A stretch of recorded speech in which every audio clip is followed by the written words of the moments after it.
The major sixth interval is a distance of 9 half steps. So on a guitar, what we're going to do is we'll put our first finger here on the low string, and what I'll do is I'll go to the next string and I'll move over 4 frets. So that would be the distance from the 9th fret to the 5th fret, all right? 5 to 9 on 2 different strings. That will give me a major sixth interval, all right? And I can do that on the next 2 strings to get a major sixth interval, and I can do it on the next 2 strings to get a major sixth interval. On the next 2 strings, I'd have to stick my pinky way out to get a major sixth, and on the next 2 strings, I'd go back to this. What's more practical as a guitar player, and the way you're going to see this more often is like this. I'm going to put my middle finger on A. I'll skip a string with my first finger, and I'll put my first finger 1 fret back on the 4th fret, and that gives me that same major sixth interval.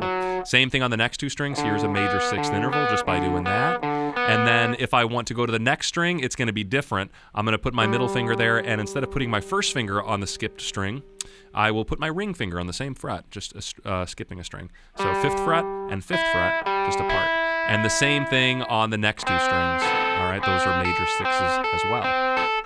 What does the major six sound like? Well, I think it sounds kind of bright. I definitely don't think it sounds dark. Those 2 notes, they're kind of muddled, maybe just because I'm in the low register. Let's try them up here. All right. It's kind of an awakening kind of sound. I think of it, and you can feel that it's a wide interval. But I definitely don't call it on the dark side. I feel like it is one of the brighter sounding intervals. And that's an important thing as you're learning these, to try to at least categorize them into like close and far apart, or dissonant and atonal, and that way you've got little quick references to think about each one of these. If you hear something that's dissonant, you know it's not a perfect fifth, for example, or if you hear something that's close, you won't mistake it for a major sixth like this that's really far apart.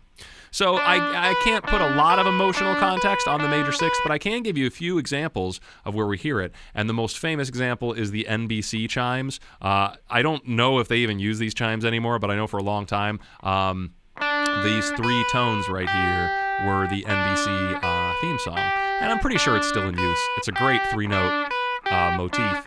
So if you can think NBC, then you'll pretty much always have a good reference of what the major sixth sounds like. The other song I can give you is a Christmas song, Dashing Through the Snow. Dashing through the snow, dashing, dashing. So it's pretty tricky, and you can hear when you sing it, it's quite a jump for your voice, all right? So let's test ourselves here on this really quick. I will start, G will be the note that I'll start on, and I'm going to be thinking of NBC starting on G. So NB. So this note right here, remember this is what a major sixth looks like? I'm guessing this note's going to sound like this. NB. All right, I was pretty close. Let's try in a different spot. I will go here on F. N, B, N, B, C. Very good. And on a quick note, a good way to remember your major sixth interval is to literally just count up a major scale 6 notes. So if I'm on a note here, D, if I can literally just sing my major scale up 6 notes, do, re, mi, fa, sol, la, then that should be that note right there.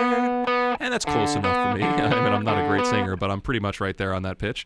So that's about all I've got to say about the major sixth interval. I don't think it's that difficult, and if you spend some time with it, I think the NBC theme song and the Dashing Through the Snow are really good references for something like this, because a major sixth kind of always sounds the same in my experience. So give it a shot, and then you can move on to the next interval, which is minor seventh.